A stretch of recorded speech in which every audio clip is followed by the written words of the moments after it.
Hello friends, मैं यशु। आज आप लोग के लिए लेकर आया हूँ भूगोल के इम्पोर्टेंट क्वेश्चन वीडियो पार्ट 4, जो कि काफ़ी इम्पोर्टेंट है। और यह वीडियो जो है वन लाइनर आंसर वाला वीडियो है, तो प्लीज़ वीडियो को पूरा देखें ताकि इसमें से लिए गए अगर क्वेश्चन आपके एग्ज़ाम में आता है तो बिल्कुल भी मिस ना हो।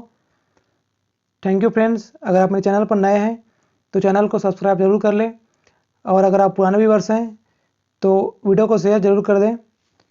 तो चलिए फ्रेंड, स्टार्ट करते हैं। पहला क्वेश्चन है, पृथ्वी को सूर्य की एक परिक्रमा पूरा करने में कितना समय लगता है?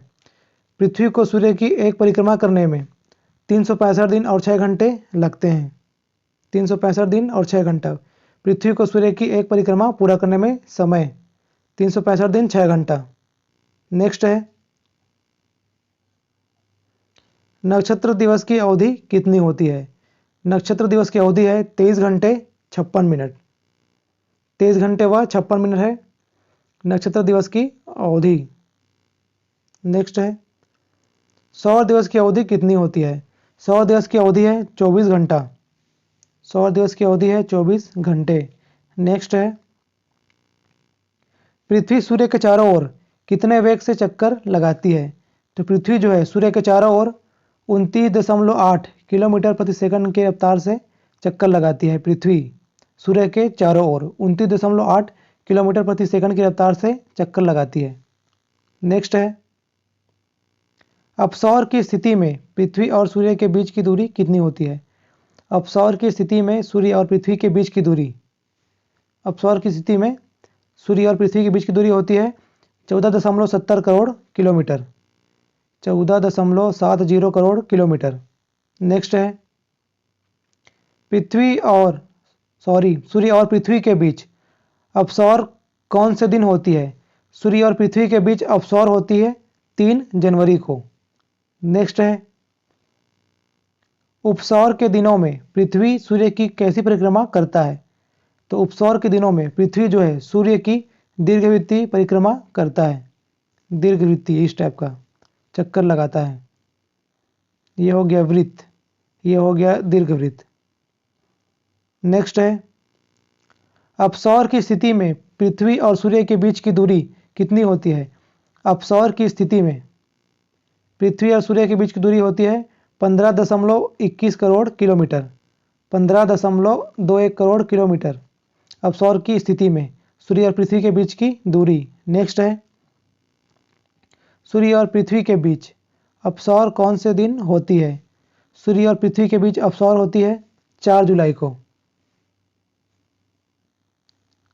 अपसौर होती है 4 जुलाई को और उपसौर होती है 3 जनवरी को। नेक्स्ट है, उपसौरिक एवं अपसौरिक को मिलाने वाली काल्पनिक रेखा जो सूर्य के केंद्र से होकर गुजरती है, जिसे एप्साइड रेखा कहते हैं। उपसौरिक एवं अपसौरिक को मिलाने वाली एक काल्पनिक रेखा है जिसे एप्साइड रेखा कहते हैं, जो कि सूर्य के केंद्र से होकर गुजरती है। यह एक काल्पनिक रेखा है। नेक्स्ट है, भूमध्य रेखा के उत्तर में 23.1/2 अक्षांश रेखा को क्या कहते हैं?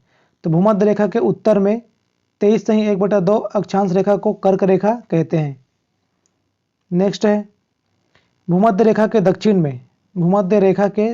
में 23.1/2 अक्षांश रेखा को मकर रेखा कहते हैं। उत्तर में कर्क रेखा, दक्षिण में मकर रेखा। अक्षांश सेम है 23.1/2 अंश।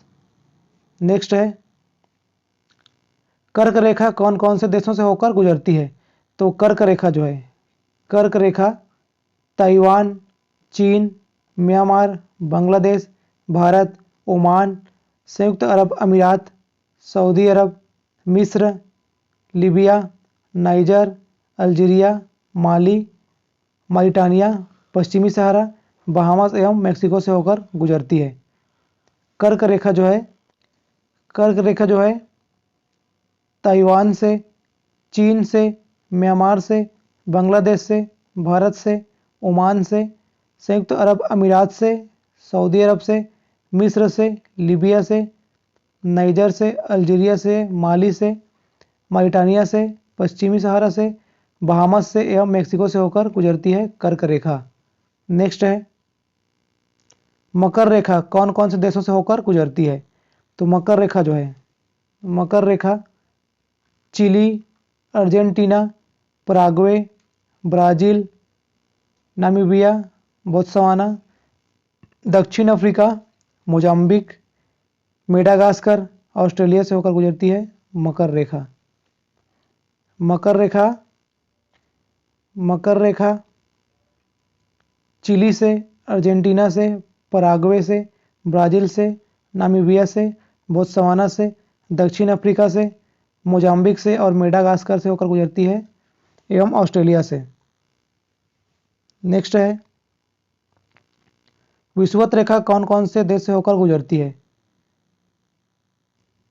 विषुवत रेखा जो है इक्वाडोर से, कोलंबिया से, ब्राज़ील से, गैबान से, कांगो गणराज्य से, लोकतांत्रिक कांगो गणराज्य से, Uganda, Kenya, Somalia, Maldives, Indonesia और किरिबाती से होकर गुजरती है विषुवत रेखा। विषुवत रेखा जो है विषुवत रेखा गुजरती है इक्वाडोर, कोलंबिया, ब्राज़ील, गैबान, कांगो गणराज्य, लोकतांत्रिक कांगो गणराज्य, Uganda, Kenya, Somalia, Maldives, Indonesia और किरिबाती से होकर गुजरती है। नेक्स्ट है, कर्क संक्रांति कब होता है?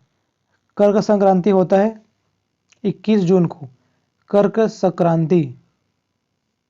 नेक्स्ट है, अब यह है मकर संक्रांति।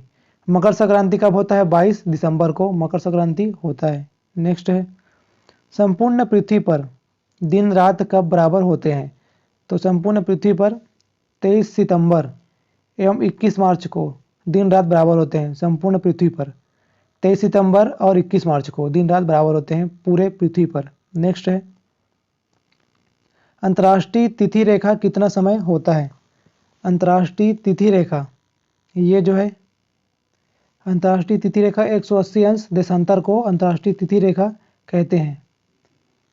अंतर्राष्ट्रीय तिथि रेखा है 180 अंश देशांतर। नेक्स्ट है, अंतर्राष्ट्रीय तिथि रेखा कहाँ कहाँ से होकर गुजरती है? अंतर्राष्ट्रीय तिथि रेखा ये जो है आर्कटिक सागर से, चुकी सागर से, बेरिंग स्ट्रेट से, प्रशांत महासागर से होकर गुजरती है। आर्कटिक सागर, चुकी सागर, बेरिंग स्ट्रेट, प्रशांत महासागर से होकर गुजरती है अंतर्राष्ट्रीय रेखा। नेक्स्ट है,